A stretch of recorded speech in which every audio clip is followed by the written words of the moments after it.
Welcome back, everybody. My name is Tucker, and welcome to the last video on the channel in 2020. And we're going to be talking about the NBA in 2021. We're going to be kind of going into the crystal ball here and trying to predict some things that are going to be happening in 2021 in the NBA. We're just going to kind of go through the list here, talk out some things, and obviously I'm interested to see what you guys have to say down in the comment section below in terms of what you think some of your predictions are going to be for 2021 in the NBA. 2020 was obviously a crazy year.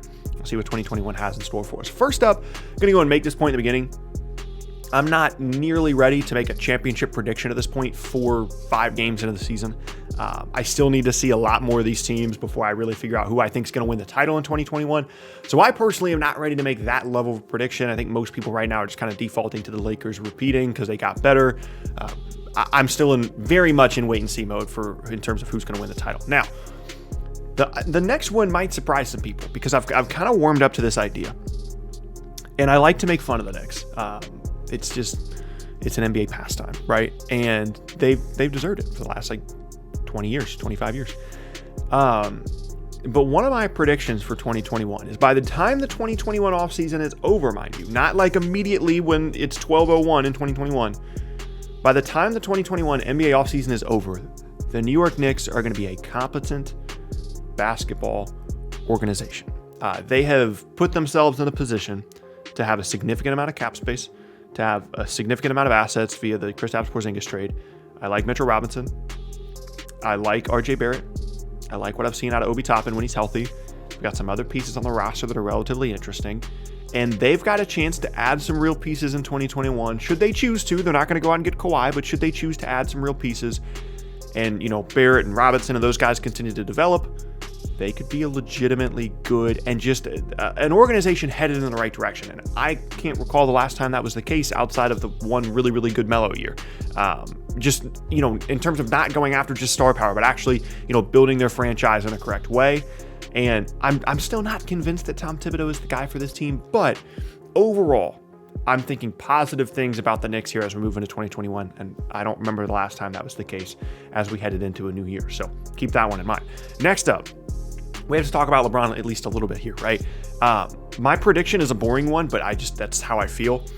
LeBron's going to keep going. He's going to keep chugging along in 2021. He's not really going to show a ton of signs of slowing down, because why would I bet against him at this point? He's given us no indication over the last 4 years that he is going to be anything less than spectacular, anything less than an MVP caliber player still at, how old is he, 35, 36, 37, something ridiculous.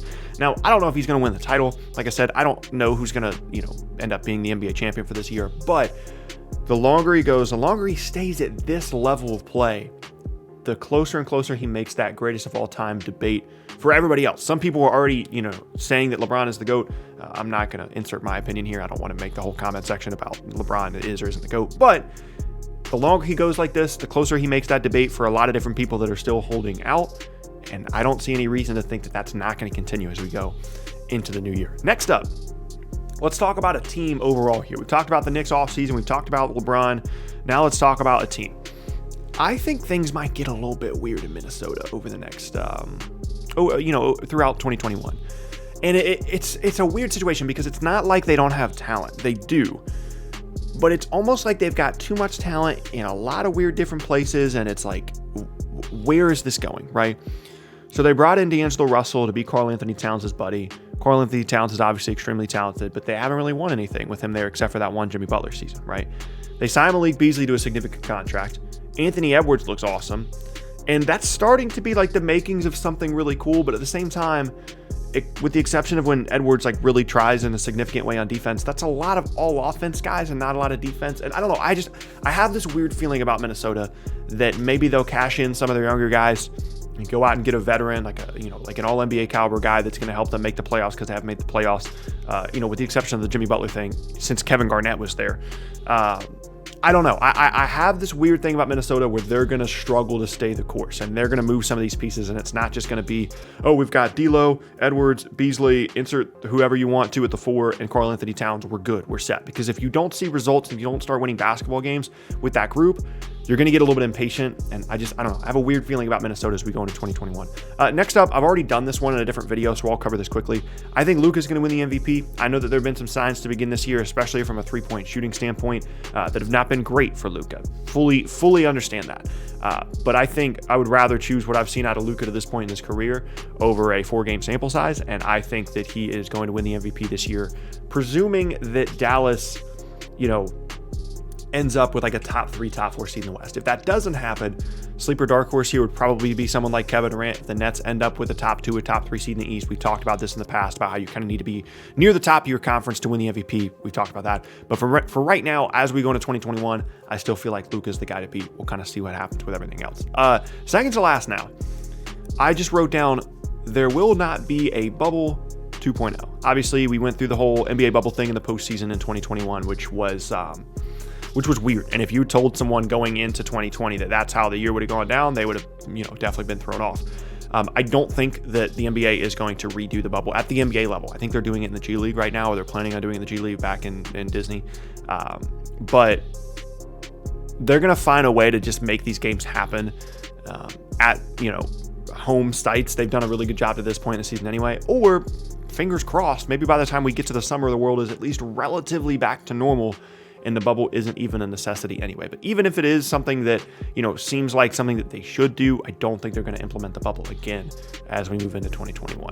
And last up now, I've been thinking a lot about the Western Conference lately and about the direction of these different teams, because there's 5 or 6 teams that are going to be really disappointed at the end of the season that they didn't make the postseason, because they've got talented rosters, they're going in the right direction, and the West is just so stacked.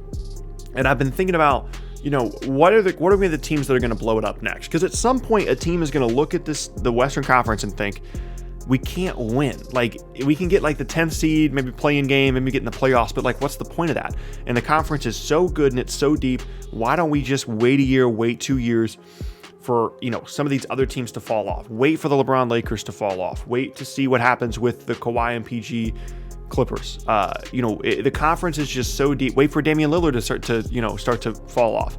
The conference is so deep, top to bottom, that I think it's worth looking out for a possible Western Conference blow it up situation with some of these teams. Not going to be all of them, but maybe 1 or 2 of them looks at this and says, you know what? I'm tired of, just ramming my head against this brick wall of constantly trying to make the playoffs and it's just not happening despite the talent on the roster. I already mentioned Minnesota as a possibility. Pretty much any team that doesn't make the postseason this year in the West that is not the Oklahoma City Thunder, because they're already rebuilding, could look at some possible either big moves or rebuilds. So a team like the Pelicans could be like, man, we have talent, but we cannot guard. We don't have spacing. We don't have whatever we need. We got to figure it out. Let's trade, whatever we can to go get a real player that can actually help us now.